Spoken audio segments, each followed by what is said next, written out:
که چیرې ستاسو موبایل سلو وي نو دغه ویډیو ستاسو لپاره ده. په دغه ویډیو کې ستاسو ته یو سټینګ درښیم. که چیرې تاسو دغه سټینګ په خپل موبایل کې وکړئ نو دا زه تاسو ته په ګارنټي سره وایم چې 100% به ستاسو د موبایل سپیډ چې د هغه به زیات سي. دغه سټینګ په هر موبایل کې له ځانه وي، دغه بای ډیفالټ په موبایل کې آف وي، نو خالي به دغه سټینګ په خپل موبایل کې آن کړئ، تاسو د موبایل سپیډ چې د هغه به زیات سي. نو ویډیو له خپل دوستانو سره خامخا شیر کړئ تر څو هغه هم له دغه طریقې څخه فایده واخلي. نو زه د ویډیو په طرف ویډیو شروع کوو. نو دوستان دل پر تاسو اول د خپل موبایل سټینګز خلاص کړئ. کله تاسو د خپل موبایل سټینګز خلاص کړئ اول به تاسو د خپل موبایل په سټینګ کې ډیولپر موډ اپشن آن کړئ. نو دل پر سمپل لاندې راسي، لاندې بیا تاسو په اباوت ډیوایس اپشن باندې کلیک وکړئ. کله سم تاسو په اباوت ډیوایس اپشن باندې کلیک وکړئ لاندې بیا تاسو په ورژن باندې کلیک وکړئ. کله سم تاسو په ورژن باندې کلیک وکړئ ګورل ته تاسو ته بیا د بولډ نمبر په نامه اپشن درکوي. په دغه اپشن باندې به تاسو و واره کلیک وکړئ. کله تاسو و واره کلیک وکړئ نو تاسو په موبایل کې به د ډیولپر موډ اپشن آن سي.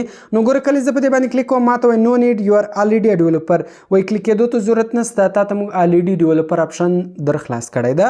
نو کله تاسو په دې باندې کلیک وکړئ تاسو په موبایل کې به ډیولپر موډ اپشن آن سي. بیا به سمپل تاسو په سیستم سټینګز اپشن باندې کلیک وکړئ. کله تاسو په سیستم سټینګز اپشن باندې کلیک وکړئ لاندې به راسي، لاندې ګوره موږ ته ډیولپر اپشن راکړی دی. که چیرې دغه ډیولپر اپشن تاسو نشئ پیدا کولی نو بیا به خالي دلته سرچ ته راسئ. په سرچ کې به دوستانو بیا صرف تاسو ډیولپر اپشن ولیکئ، هم تاسو ته راوړي، خالي کلیک به وکړئ تاسو ته به ډیولپر اپشن راوړوي. دغه به ګوره ستاسو موبایل کې آف وي، اول به تاسو دغه آن کړئ. کله سم تاسو دغه آن کړئ لاندې به راسئ، دلته به تاسو د ډونټ کیپ اکټیویټیز په نامه اپشن پیدا کړئ. ګوره دغه اپشن ده په اپس کټګوري کې د ډونټ کیپ اکټیویټیز په نامه اپشن ده، دغه اپشن به تاسو آن کړئ.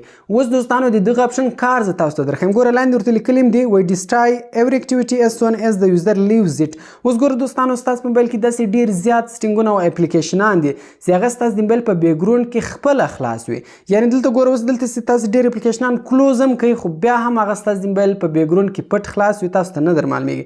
نو د دغه اپلیکیشن د دغه سټینګ کار دا ده دوستانو چې ستاسو د موبایل په بیکګراوند کې کوم اپلیکیشنان خلاص وي، کوم سټینګونه خلاص وي، کله سم تاسو له هغه اپلیکیشن ووځئ دغه سټینګ به هغه اپلیکیشن اتوماتیک په بیکګراوند کې هم بندوي.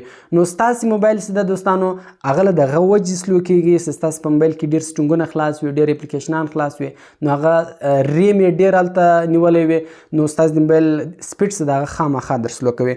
نو دغه سټینګ لازمي تاسو په خپل موبایل کې وکړئ، نو لازمي به ستاسو د موبایل سپیډ چې ده هغه در زیات کړي. نو ډېر خوندور سټینګ ده دوستانو. ویډیو له خپل دوستانو سره خامخا شیر کړئ تر څو هغه هم له دغه طریقې څخه فایده واخلي او د داسې نورو ښایسته ښایسته ویډیوګانو لپاره زموږ چینل سبسکرایب کړئ، ځکه موږ هره ورځ دغه رقم ښایسته ښایسته ویډیوګانې په خپل چینل کې اپلوډ کوو.